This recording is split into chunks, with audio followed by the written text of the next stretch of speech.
How's it going, everybody? It's Pilot Flame. We're back with another deadline stream. My schedule has changed, so I have to do them the night before, unfortunately. Yes, I know. It's bad, but you gotta do what you gotta do. So yeah, we're gonna be doing the streams. If there's a deadline stream on Friday, unless I have the day off randomly and I say otherwise, I'm gonna have to do them the night before, which is a bit unfortunate. But yeah, what can I do? But we will be taking a look at all the normal things that we would do on the deadline stream. We'll be taking a look at our normal goals imminent table, defending stats for teams, who to captain, my potential setup for the free hit, which I have still left to play, and some potential transfers that I could be making this week, or I might just save a transfer, because I don't necessarily need to do anything. My team's okay on paper. And yeah, we will see how that goes. How's it going, Sherry? How's it going? Hopefully you had a good game week. And hopefully we can have a good game week in 34 as well. So without further ado, let's get into it. Righty. So yeah, I'm a bit confused as to what transfers to potentially, if I was going to make a transfer this week. You know, I'm not really sure what I would go for, to be honest. 56 with the -4 makes it 52, so that's not too bad. That's probably a green arrow, I would think. Should be good. I think I got 50 even, so, and I'm probably in I think I'm higher up than you are because you started later on in the season, so that should definitely be a green arrow. I think 50 was like a you know, an okay green arrow for most people, unless you were really, really high up. But yeah, this week, this is what the team looks like at the moment. So we don't have Kane, we got rid of Vardy for Kane. Now, the thing is, there's two possibilities.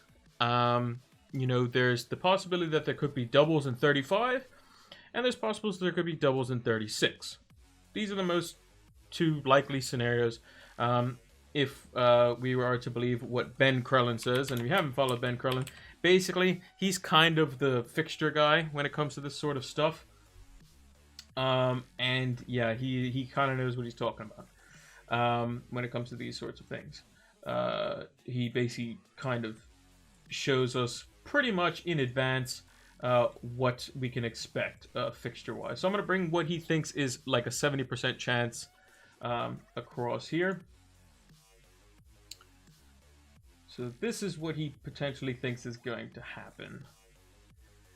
Was ready to do a punt. Bruno out to try Bale now because Bruno looked on form today. Yeah, a lot of people got to be swayed back to Bruno. Me personally, I was considering selling Bruno, and this was as a move to get Kane back, but it would cost the -4.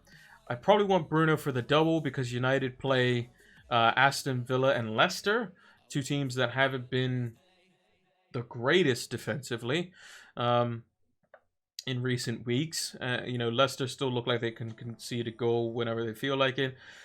With pretty much Manchester United got 1 foot in the final already. They can afford to basically not play as rest some players somewhat in midweek, and they can go all out against Liverpool, and they can go all out against Aston Villa as well.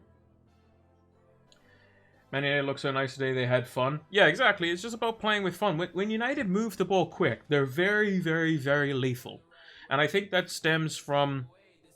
Let me bring up the. I'm just going to move this across here. What's it called? I'm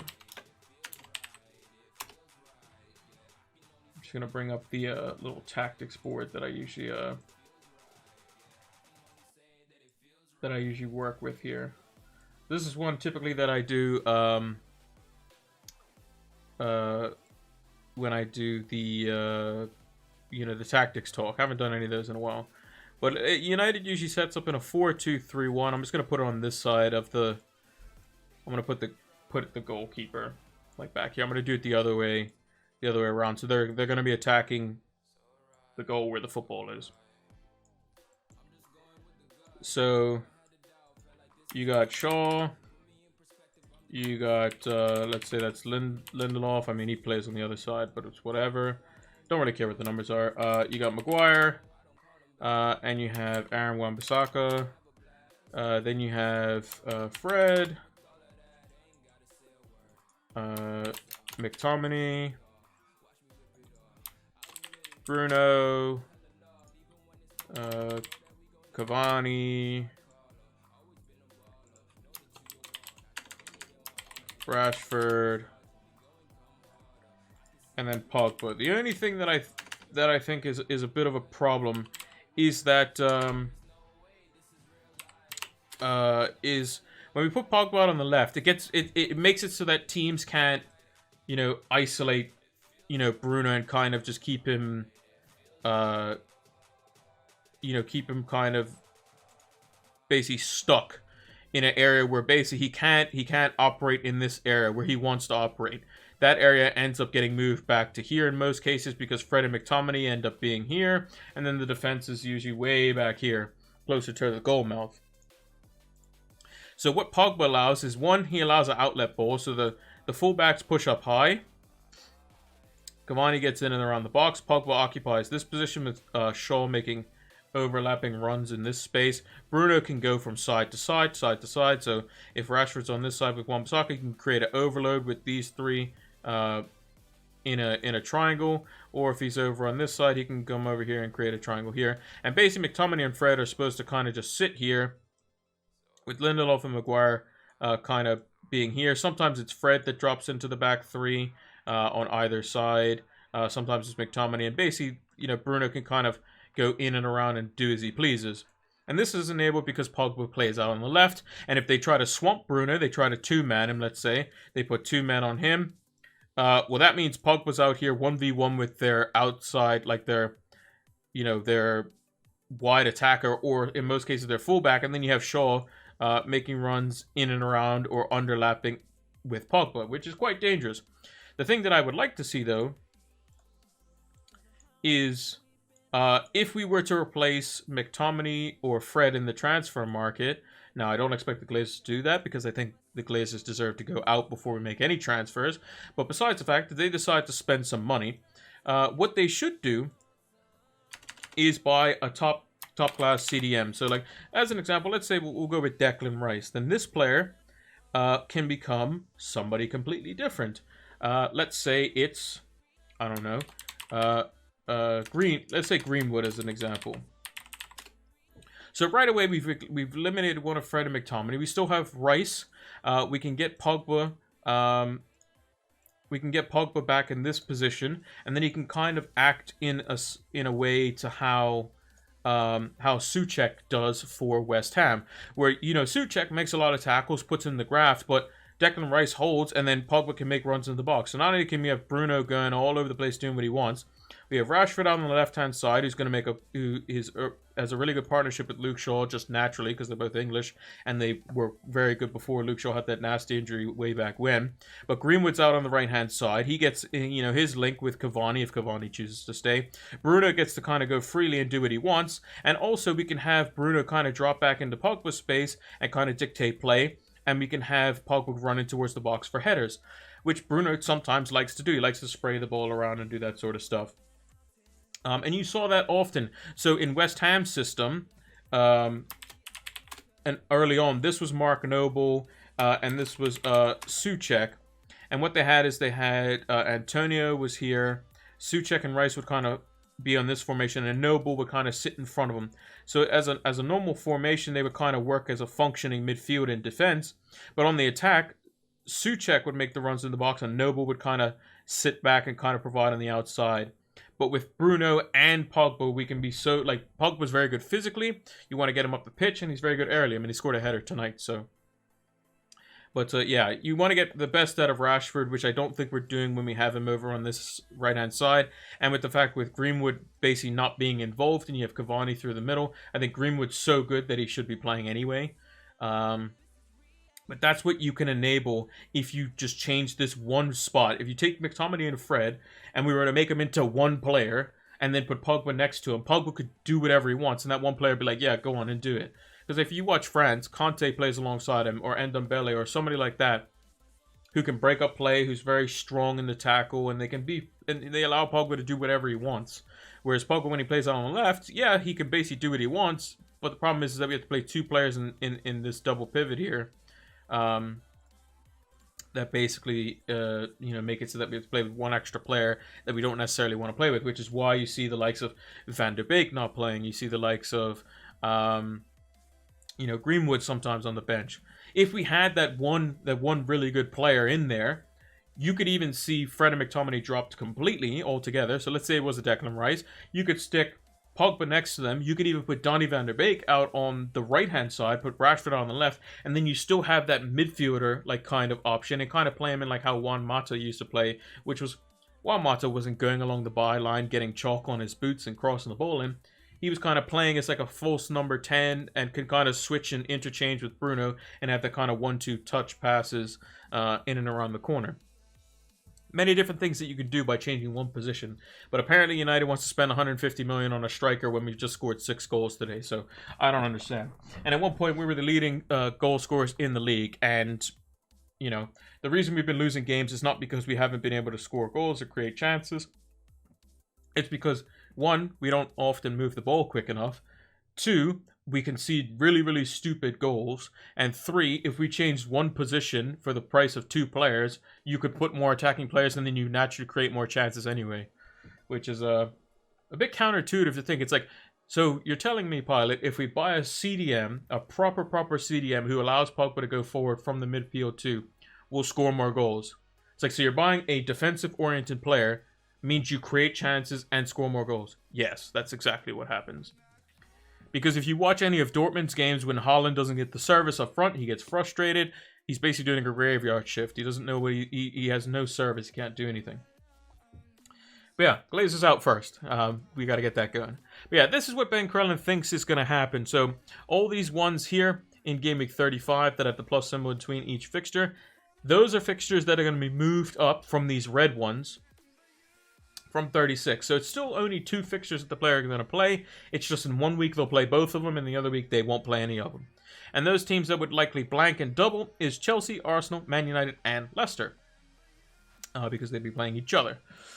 And then the teams that would double and have fixtures afterwards are Crystal Palace, Aston Villa, Sheffield United, and Southampton. So, basically, if I take a transfer going into Game Week 35 and it were to be the other way around, I could still work around that. But let's go on the assumption that it's 35. So the teams that have doubles is Aston Villa, Crystal Palace, Everton, Southampton, and then Arsenal, Chelsea, Leicester, Man United. So let's see what we have. I'll keep this off to the side because I might need it. But yeah, Sherry, I was doing Tactics Talk video, and they were typically on the weekend. Yeah, I haven't been able to do them recently because I haven't been doing as many videos because of the way the schedule's kind of worked out. Then there was all that Super League nonsense, and yeah, typically we do them on the weekend, and it's usually for a bigger fixture. But towards the end of the season, it's not really as big. Maybe I'll do one for the Champions League final and the Europa League final if it comes to that. But yeah, we'll see. Maybe we do some of that over the off season. We kind of look back at some of the games where United went wrong or something. But yeah, typically I whip out the tactics board and do all kinds of stuff. But there should be some on the YouTube channel that you can check out from older games as well. You can kind of get the gist of it. Basically, I use that same tactics board. Do I have chips? I have the free hit left for Game Week 35. Yes, I have the free hit as well. So, basically, let's go into the assumption that in Game Week 35, United, Chelsea, Arsenal, Leicester, Crystal Palace, Southampton, Aston Villa, and who's the other team? Everton have a double.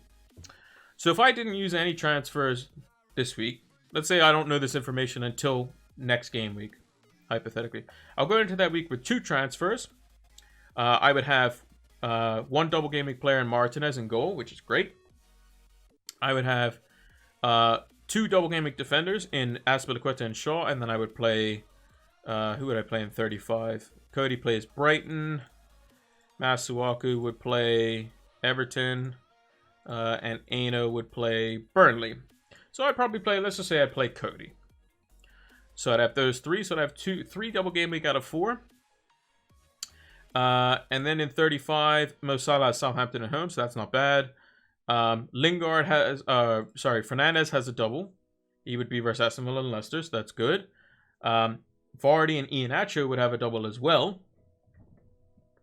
So that would be 1, 2, 3, 4, 5, 6 double game week players. And I would have 2 free transfers. So, who would be a priority to potentially get rid of? Well, Jota could potentially be benched, although he is playing Southampton. But we could get a double game week player in there. And someone who doesn't blank afterwards, which is more important, but it doesn't really matter too much. And it could be a good punt as well. So, Wilfried Zaha, I wouldn't get him this week, I'd get him next week. He would play against like Sheffield United and Aston Villa, or Sheffield United and Southampton, something of that combination. And we can do him for pretty much the same price as Jota, pretty much. We're going to most likely be playing 5 across midfield. Probably want to keep Jesse Lingard for the rest of the season. So maybe it's somebody I bring in up front, maybe. Maybe that's where I look. Out of the smaller teams, who's likely to have a double? So you got Everton, so maybe Calvert-Lewin. You have Watkins, who has Man United and Everton, which is going to be a bit tough for him. Crystal Palace, so like a Benteke or somebody like that. Southampton, I think Ings has actually been ruled out for this week, so not really good there. Don't really want Che Adams. And then Arsenal could be rotation there, and plus their strikers are more expensive. Chelsea, don't really want to go there. Leicester, we already have both their strikers. And then Man United would only really be Cavani, but he could be rotated in the league too. So let's actually take a look at some of the forwards here. So yeah, the one I would probably want would be Calvert-Lewin, because his likely double would be West Ham and Aston Villa, and then he plays Sheffield United and Wolves after that. So that would be nice if I could do it.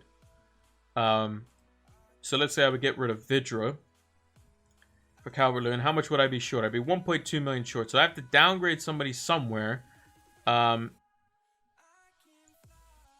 that I can get so I can make that work. Now, how would I make that work? Well, Son has a single game week, and he would be playing Leeds, but Leeds have been better defensively. So maybe I go there. And then I would play Fernandes, Zaha, the player I bring in, and Salah, and I bench Lingard, maybe? Don't really feel good about that. Don't really feel good about that at all. Or maybe I go something a little bit different. I keep Vidra there. And then I get rid of Cody, who would be my sixth. He would be my other defender that week. And I can bring in Digne. And then basically I play Martinez, Azpilicueta, Shaw, Digne, Salah, Lingard, Fernandes, Son, Zaha, Vardy, and Iheanacho. So the only players that would have single game weeks would be Salah, who's got a great fixture versus Southampton at home, and is quite good. Lingard, Everton at home. Okay, yeah, I would have Lingard versus Digne in one of those games, but is what it is. Digne can get attacking returns. And Son, who has Leeds away. Everyone else would have a double game week, and pretty good double game weeks apart from Azpilicueta, who's, you know, not great. It would be against like Man City and Arsenal, but again, they could get a clean sheet versus Arsenal. Maybe it's an attacking return. Martinez's wouldn't be that great either. His would be like Man United at home and Everton at home, which isn't ideal, but you never know. And we'd be in good stead going forward. And then in the players that would blank after that would be Vardy, Iheanacho, Fernandes, Shaw, and Azpilicueta. So I'd have 5 players that would blank, and I could just free hit in that. So not the end of the world. Now, if I made no transfers, so definitely don't want to do that. Let's reset that one. So yeah, be Jota out for the likes of next week for Zaha, and then it would be Digne in for the likes of. Could I do? No, I'd be short, so I have to do Cody. Which is fine because from the 36 onwards, I wouldn't want him anyway. Now let's say the blanks happen in 35. So I'd have 2 free transfers, and I have to be taking out players that blank. So the players I would have to be taking out would be Chelsea players, Man United players, Leicester players, and Arsenal players. So the players that I would actually take out would be, I would probably take out Fernandez. Possibly, because I can always just bring him back because he's 11-5. I would take out Fernandez. And I would probably take out... This is where I'd probably do a hit, to be honest. Because these are just going to be single game week players in 35. So Fulham away, I would have no problem playing Vidra, to be honest. But maybe I get rid of... Because Vardy's, you know, if he blanked in 35, he'd be playing Newcastle in 36. So maybe I would get rid of Vardy, get rid of Fernandez, bench Azpilicueta, bench Shaw, bench Iheanacho. Maybe I just get rid of Azpilicueta too and just go for a -4, which wouldn't be terrible. Get in Digne, get in Calvert-Lewin, because they would play... they could potentially play their Aston Villa fixture in 35. We don't know yet. But could potentially go for something like that. And then go for whoever in 35. Or maybe we go for Kane, because maybe we want him for the extra few weeks after that. And we are off to 11 million for a midfielder. So there's a lot of things that we can do.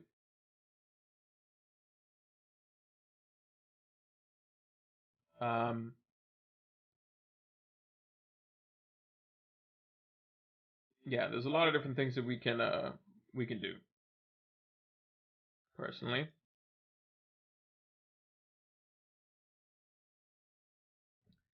So yeah. What will happen with the fixtures? I don't know. It just all depends. It just all depends. Where was Ben? Ben Curlin's Twitter. I'm just gonna link it in the chat just so you can have that, because it's quite useful to have. Do you think we'll hear tomorrow morning? I have a sneaking suspicion that they're going to be that they're going to post it right after the deadline. I just have a funny feeling. I don't know why. But yeah.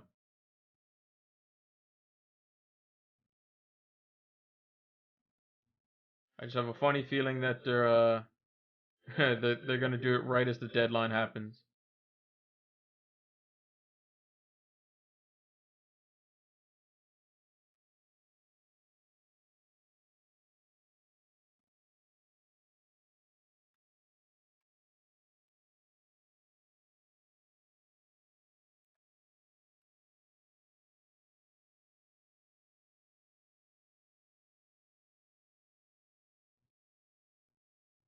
Yeah, I just have a sneaking suspicion that that's what they're gonna do.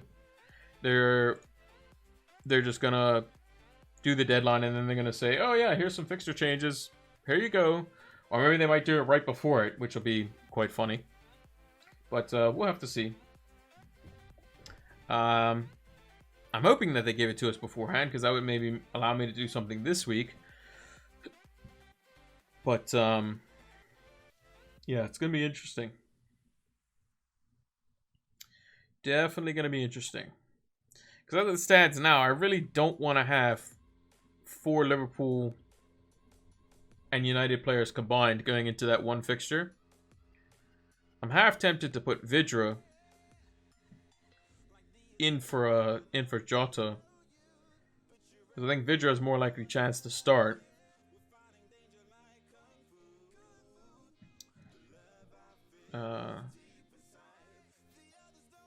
But I don't know. That'll come down to...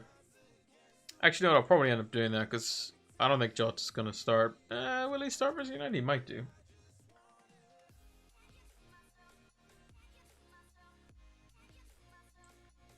Think no moves, maybe Aspilicueta out for Kufal, because then you only have 4 players for the bench, 36. Well, the thing is, I like Aspilicueta's fixture this week, though, because he plays Fulham, and I think he's going to play, because he got taken off at 60 versus Madrid, so I think he's going to play versus Fulham. It's just a matter of can I do something this week potentially to, you know, get something. Like if Zaha had a better fixture, I would do Jota to Zaha immediately. But you know,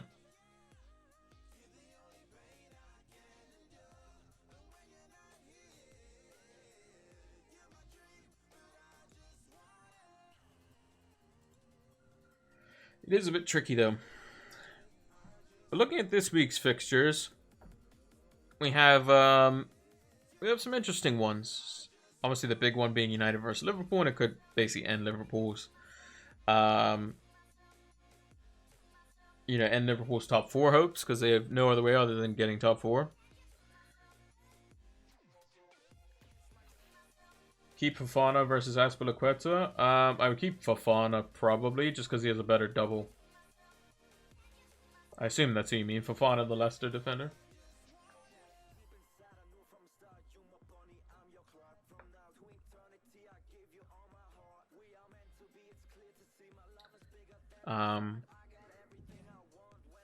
Yeah, I would keep Fofana.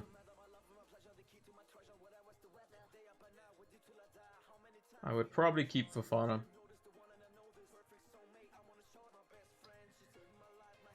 Just mainly because his double would be against United and Newcastle, which is better than Chelsea's, which would be against Arsenal and Man City.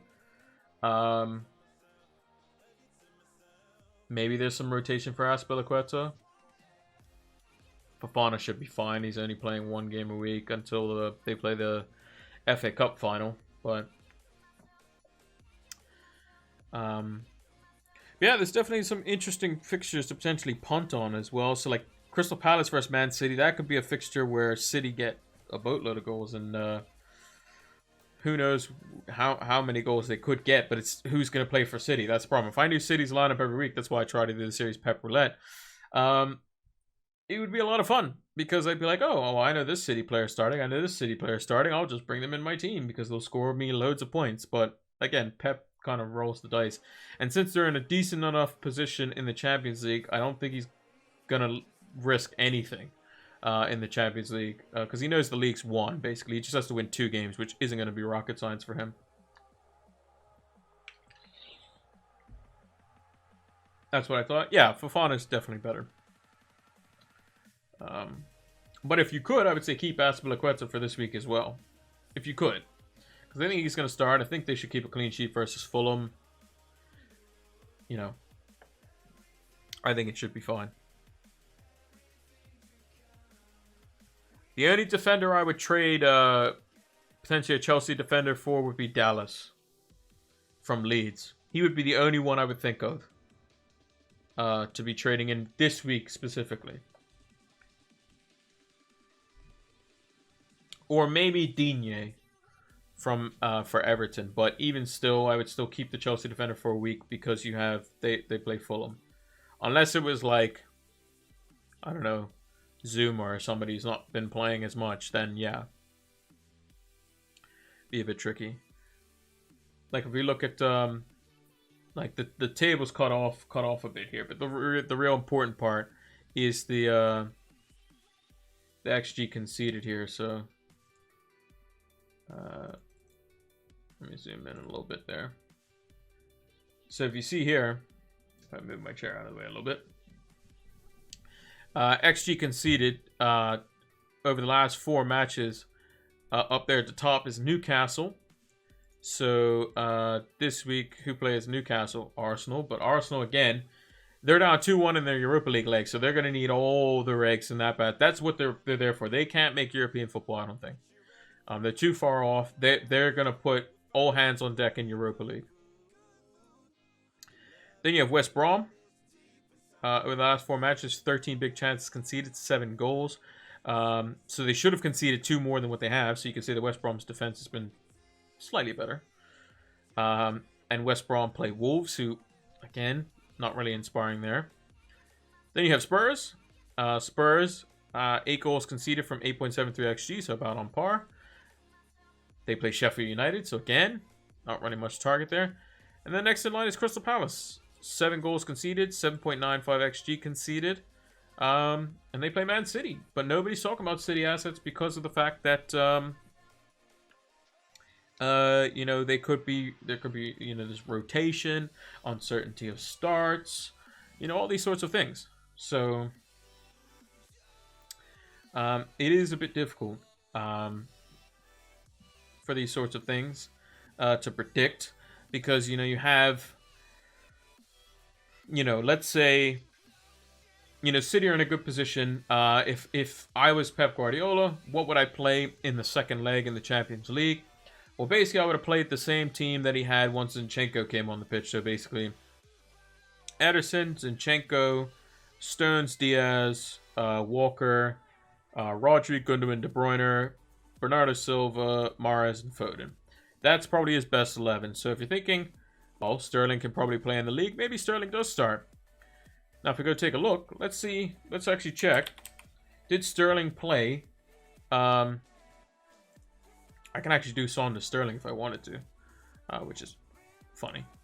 Not going to do that because Son's playing. Son's playing Sheffield United. But if you were going for a 1-week punt,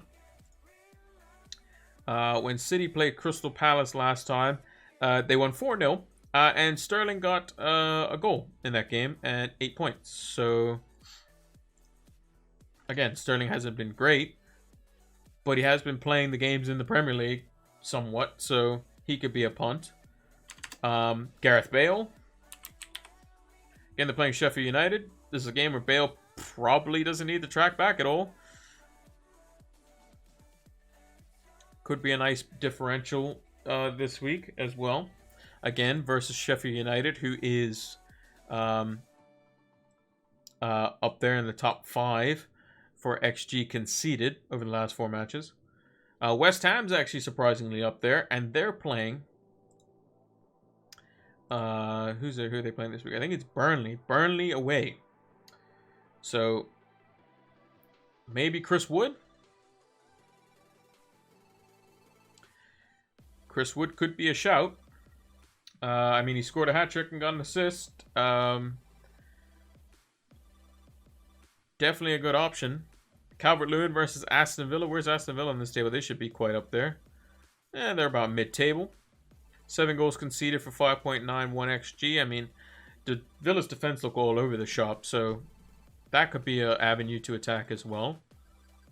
And a potential double for Everton as well. So the players that have a good fixture this week, Southampton don't. They play Leicester.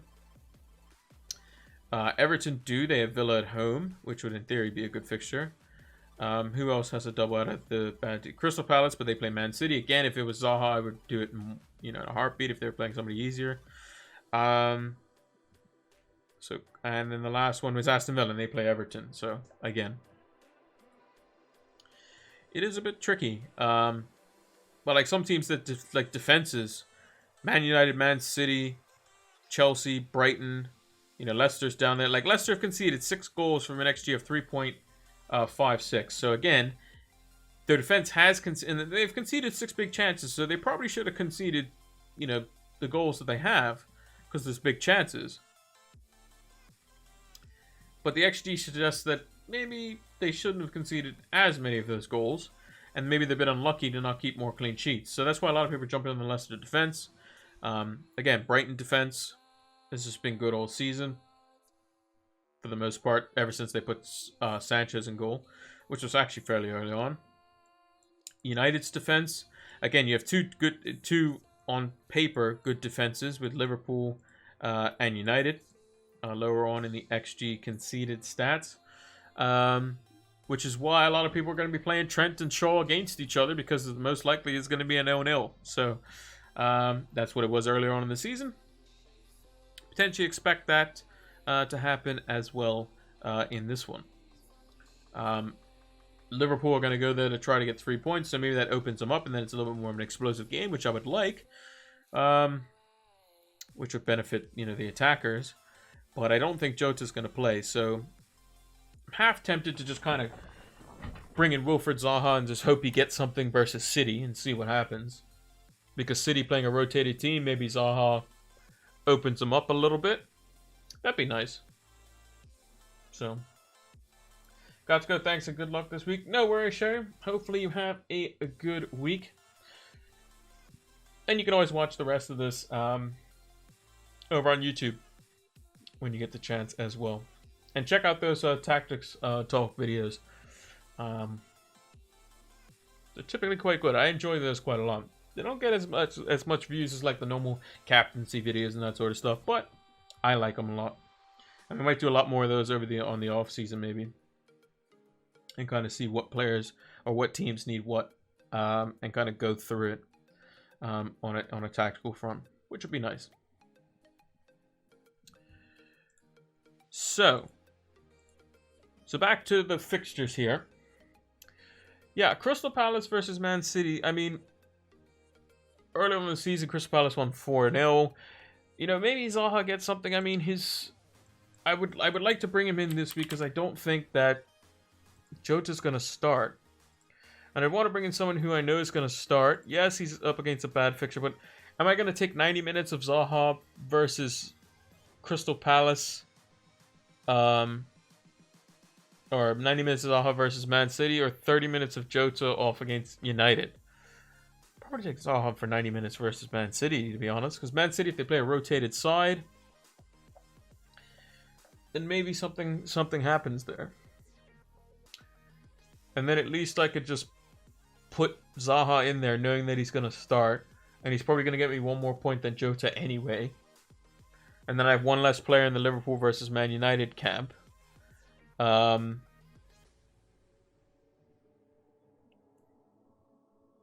maybe I just go with Vidra.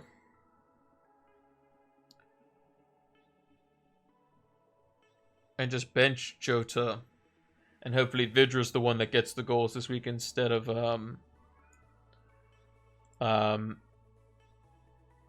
instead of the likes of Chris Wood.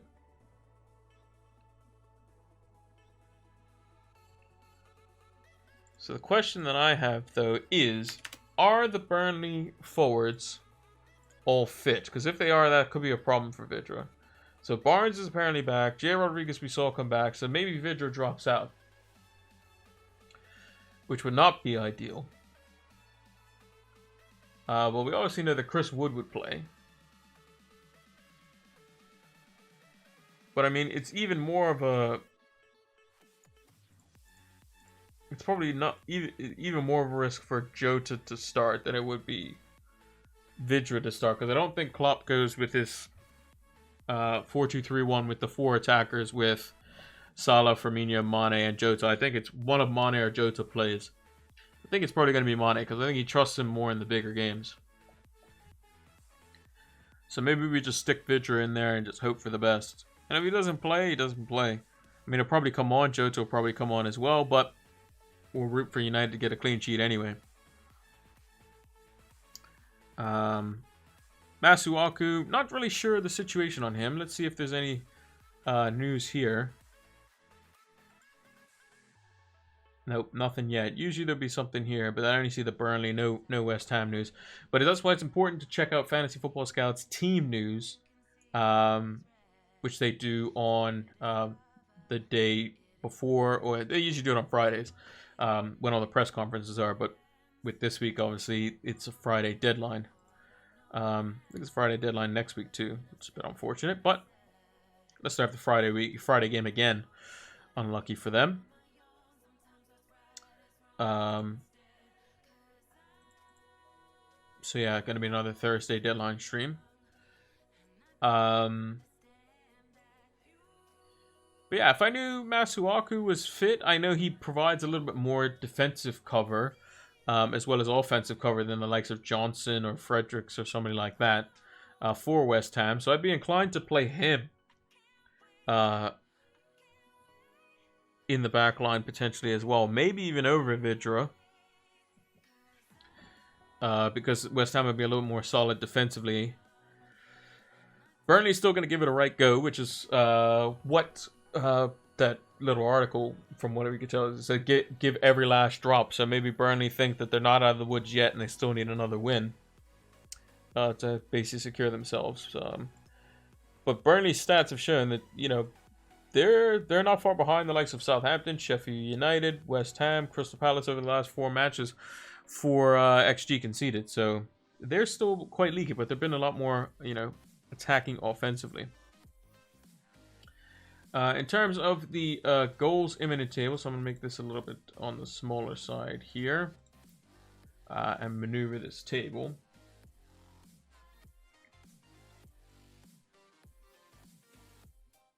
So I'm going to make it even. There we go. So this is the goals imminent table here. I know it's probably a little bit smaller, but you guys can probably see it if you have full screen. These are the players that basically have a minimum of 10 goal attempts and have only scored a maximum of 1 goal, and probably should have scored more. So if we organize this by expected goals, Havertz is up there, Mane is up there, so I expect he's probably going to play, and maybe he's going to score versus United, who knows. Richarlison is in there, Bruno Fernandes is in there, he's also in the goals, the assists imminent table too, which is why I'm not going to get rid of him as well. Sterling's on there, so again, if looking for a punt. Mount, Mitrovic, if he plays. McGoldrick's on there, Armstrong, and Bissouma. Not many people are going to probably play Bissouma, but yeah, this is another reason why I don't want to get rid of Fernandes. You know, he showed how good he is tonight when he plays with Pogba. I think we're going to go with the same team versus Liverpool because we can, and we can rest players midweek in the second leg because we're up 4 goals, and if we concede 4 goals, well, then that's a problem. So probably rotate the team a little bit and be fine. And then if we look at the captaincy table here, so this is organized by expected goal involvement as well over the past 4 matches. So no surprises, at the top is Harry Kane with 6 big chances total, 4.4 expected goal involvements with 5 goals. In and among that, Chris Wood again is up there, doing quite well for himself. Above Salah, above Bruno, above Iheanacho, above Lingard, above Vardy, above Son. So all the stats would show that Kane is definitely the best captaincy. I don't have him. I would like to keep Vardy because I know he has the double, and yeah, it's probably gonna be a big risk going without Kane. But the only way I can really get Kane is either get rid of Vardy or get rid of Fernandes, or I could get rid of Salah if I wanted to, but not really looking forward or want to do that. So the only way I would do it is if it would have to be Fernandes out, Vidra out, and I would bring in Kane, and then I would have 6.1 for a midfielder if I wanted to utilize that whole budget. 6.2. So obviously, you know, Gundogan could be an option, but again, not the greatest. Ward-Prowse would have a double, so he could be quite interesting. That would be versus Liverpool and Palace, maybe. So again, 2 teams that could be susceptible to some set plays. Pereira, the man who's had the most points since game week 19, he would play you know, Wolves in this week, so he could potentially score. But then he would play Arsenal in a single game week. So I'd be trading 1 double game week player for no double game week players if I were to bring him in as well.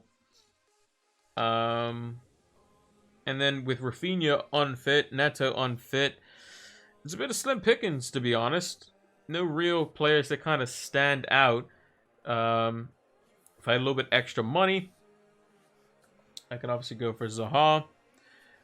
Or maybe if I didn't want, let's say I didn't want Kane, and I wanted, you know, Calvert-Lewin, I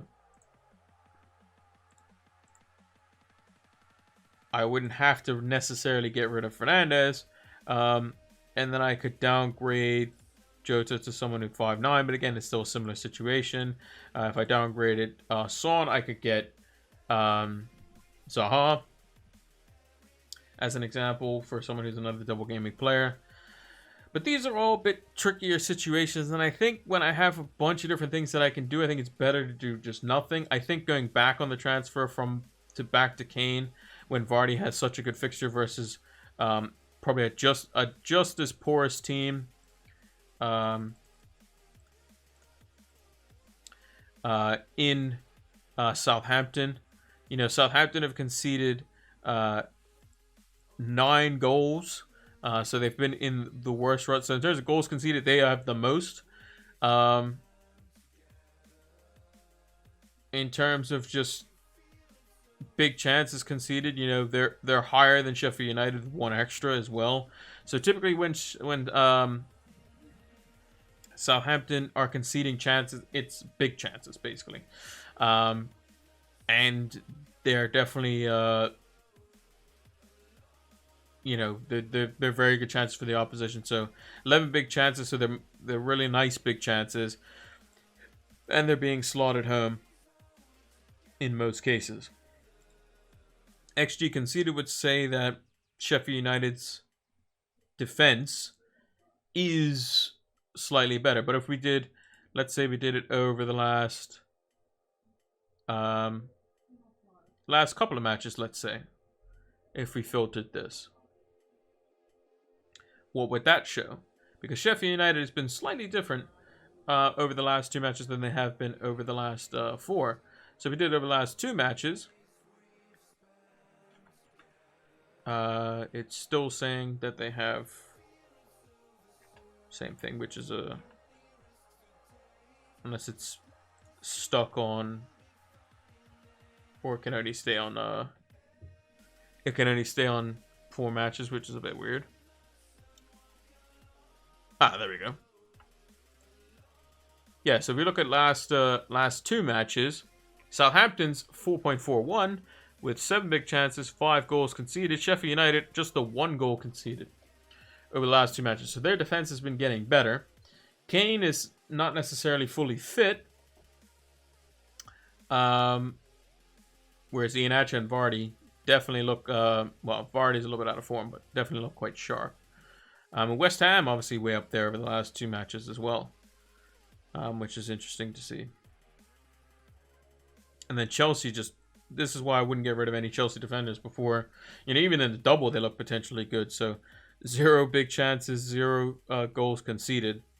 You know, they're looking awesome defensively. Haven't really seen a manager come in and do this well for a very long time. Like even Klopp, his first season was rough. Only had a really good stretch, but it would have died off by now. You know, his was like a first couple of months, whereas Tuchel's been in since pretty much January, and just been excellent. Can't even remember when he came in. It was December or January or something like that. But he's just been going along just steady, just the whole time, not keep conceding goals. They're slowly amping up the attack. So yeah, definitely one to watch. I'm going to be keeping Azpilicueta this week. Maybe next week I would get rid of him, but we will see. Yeah, there's not really much else I can do unless I make a transfer, which I don't necessarily want to make. Like if I got rid of Jota, who let's think about this. If I was free hitting in 35 or free hitting in 36, I wouldn't have Jota in the team anyway. I would just have Salah probably, and I would have other players. Like let's actually go through it. Like let's go through those double game weeks. When I have Chelsea defender, maybe, probably not though. When I have Shaw, probably. Masuaku, Cody, Aina, I would get rid of all the players and make them nice and cheap as chips. So 35 would be this game week. So I wouldn't have Jota. So who would be doubling? It'd be Leicester, it'd be Chelsea, it'd be Arsenal, and it would be Aston Villa and Everton. So maybe I would have, oh, and Leicester as well. So my front three would probably be Calvert-Lewin, Iheanacho, and Vardy. I would have Zaha in the midfield. For Arsenal, would I have anyone? Who would they play? They play West Brom and Chelsea. But again, they're going to put all their eggs in one basket, to be honest. So, again, it is a bit tricky.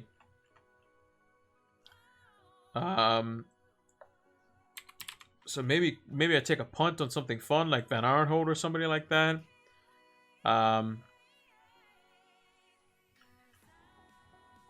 Maybe I go triple Leicester because they play Newcastle and I just go for something there. Or I go for a Leicester defender. Maybe I go for Johnny Evans because just we have the budget to spend. In goal, I'll just go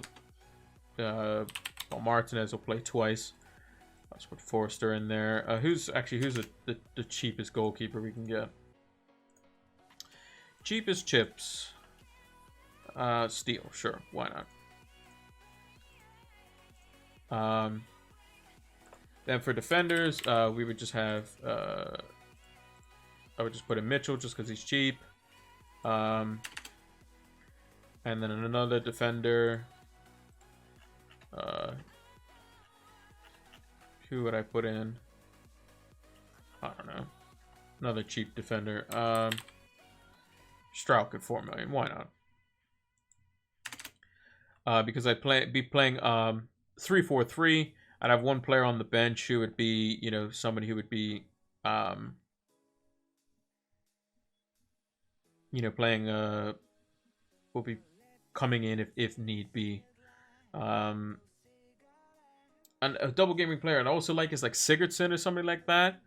But again, not really sure on that front. Who's more likely to get clean sheets? So Everton is West Ham and Aston Villa.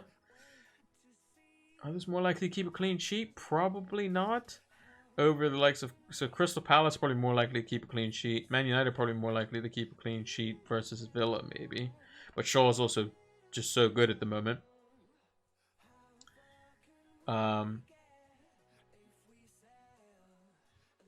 I wouldn't have Son. And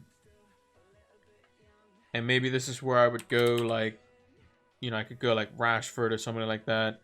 And then I can downgrade Lingard to like Saka or somebody.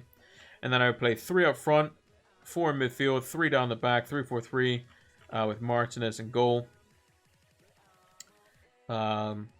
Maybe I even go Guaita in goal for the free hit. Frees us up a little bit of money. I couldn't go.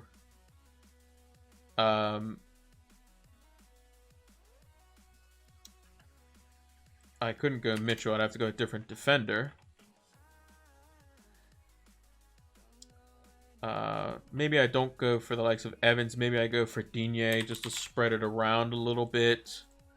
And then I can go for, I don't know, just Holding as just a cheap defender just to have on the bench. Then I have 0.8 million to go elsewhere. There's many different things we can do. There's a lot of different things we can do.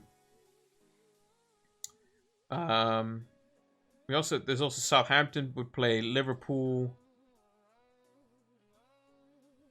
They play Liverpool and Fulham. So if Ings was fit, then maybe we could look there, but probably not. Maybe if Rashford's not, fully fit or not firing, maybe a Ward-Prowse is potentially an option. There's a lot of different fun things we can do. But it just depends on the news. And I think I'm perfectly happy with rolling a transfer into 35. Yeah, I don't have Kane, but I have Vardy. So, and I still have Fernandes, who looked great tonight. And if Liverpool are going to give that kind of space, which they probably will, Fernandes could do well as well. So, and Fernandes is just as highly owned as Kane. So, I just have to hope that Fernandes outscores Kane, which is possible. I mean, it is versus Liverpool. But if Fernandes gets a goal, I mean, he's going to outscore Kane. Like, unless Kane scores 3 times, twice.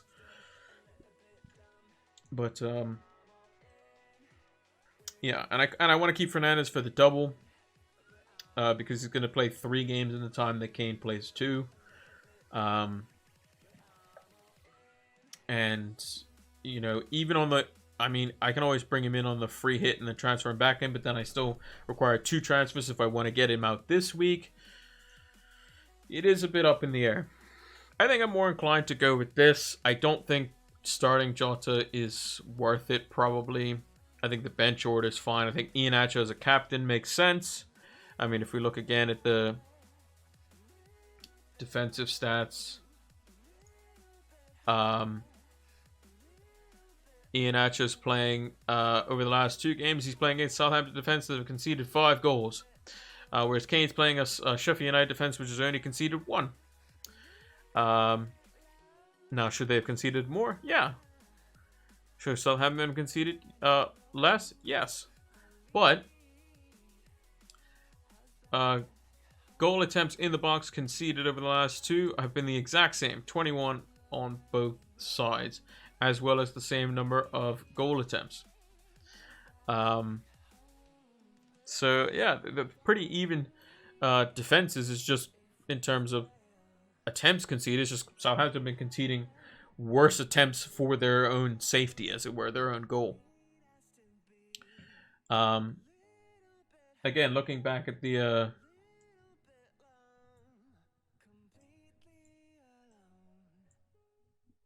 captaincy option here, just moving the expected goals across.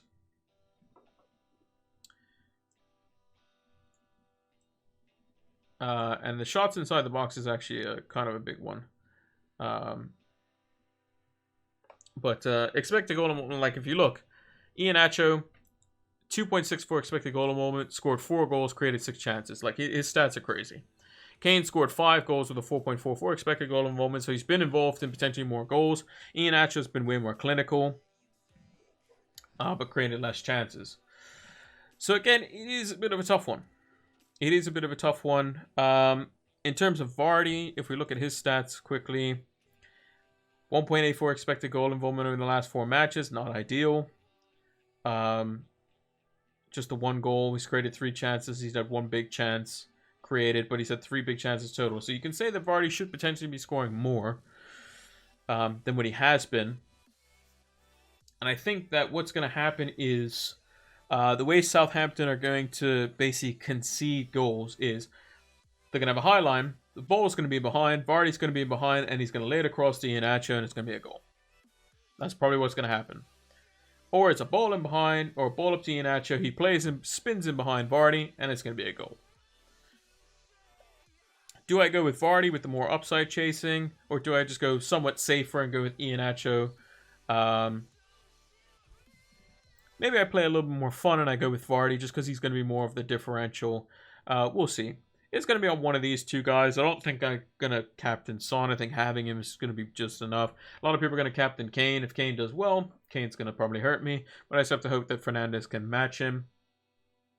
And with Kane, you know, not necessarily looking fully fit. If he gets re-injured again, that would be, you know, kind of bad. And I want Vardy for the double game week. So, and Leicester have been doing well.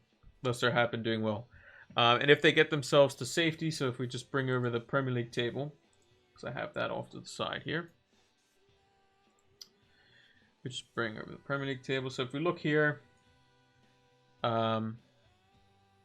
Leicester sit at 62 points. So they're currently 4 points ahead of Chelsea. And this week, next week, City play Chelsea. So somebody's got to drop points there. If City's already won the title by then it's whatever. But Leicester, if they beat Southampton, they beat Newcastle, and then they have to play Chelsea in a few weeks' time. Let's say Chelsea match this points. Let's say they somehow beat City.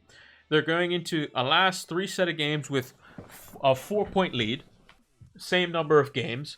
Then they have to play United, they have to play Chelsea themselves, and they have to play Spurs. So if they can get a point, if they get a point out of Spurs and Chelsea win, then they'll be 2 points ahead. If they draw with Chelsea, they'll stay even. Then they just need to get a point out of United, and they should be fine because Chelsea don't score very many goals. So it would come down to goal difference. But at the end of the day, they're still 7 points clear of West Ham. And West Ham's fixtures are quite easy, but if they go into the last 3 games of the season and they're 7 points clear, if they win one of them, they only need to win one, or they pick up 2 draws along the way, and West Ham win out, then they're still in the top 4 anyway. And Liverpool's in a bad situation as well. They need to win this week versus United. But yeah, if I was going to do a transfer, maybe it's Vardy back to Kane. Maybe it's Fernandes and Vidra out for Kane and Pereira or something like that. But I think I'm just going to roll. It doesn't make... If I have too much like thought spacey on my mind in terms of what I would potentially go for. So this is probably what I'm going to keep. I'm going to keep Vidra, I think, in the starting lineup because I think Vidra has a more likely chance that he's going to play in terms of start. Maybe I'll have to go check to see what Sean Dyche says. Don't really want to play Aina. Don't really want to play Masuaku. And then who would I rather? 30 minutes out of Vidra versus West Ham at home? Or potentially a start? Or would I rather Jota 30 minutes off the bench because he's probably not going to start? Probably want Vidra if that's the case. And then Vardy and Iheanacho. It's going to be one of those two. Maybe I go for Vardy for the upside. But we'll see. I won't have the vice captaincy on either of them. I'll have just the captaincy, and it would be the first game of the week as well, which is not something you necessarily want to do, because there's always this myth around it. The only other person I could captain realistically would probably be Son. I mean, maybe I could captain Fernandes as well, but again, it was just a drab no last time, but who knows? Who knows? I like the prospect of Iheanacho or Vardy captain. It's gonna probably be on one of those two, and I'm probably just gonna roll a transfer. Bench Jota, put him first sub, and hopefully Vidra can get the points for me. And that when he comes off the bench, then Jota's probably gonna come off the bench too. I don't expect Liverpool to score versus United because they struggle to do so almost all the time, and most teams struggle to score against United in the big games anyway. There's only just that one Spurs game, and if Vidra starts, then I'm looking okay. So yeah, I think that's going to do it for the deadline stream. Let's move over to the big screen. So yeah, that's going to do it for the FPL deadline stream. Like I said, unfortunately we have to do them the day before the FPL deadline. I'll make sure to post my team over on Twitter, and I usually do a community post on YouTube as well to let you know what my team is, if I made any transfers, how much money I have left in the bank, where my rank is, all that stuff, and who my captain is. And I usually leave a little blurb at the bottom, estimate to my reasonings why. But definitely looking forward to the potential news for the double game weeks. I expect it to be, I expect it to come out basically when the deadline's finished. I am like 2 minutes after the deadline. I expect them to be like, oh, here's the fixture news, and they know what they're doing, basically. But yeah, that's going to do it for this one. If you haven't done so already and you're watching this over on YouTube, make sure to give us a follow over on Twitch so that you can join us for the deadline and preview streams. I will also be doing a no social media post thing over the weekend. I gotta remember to actually do it because the Premier League's doing it as well. So you're gonna see no posts from me from Friday until the end of the games on Monday. So I'll be posting stuff after the Burnley West Ham game. But the last thing you'll probably see me posting is what the video schedule and stream schedule is going to be like for next week, which will most likely be a preview stream on Monday, Tuesday video, Wednesday video, Thursday deadline stream, something like that. But yeah, thanks for watching, and until the next one, take care.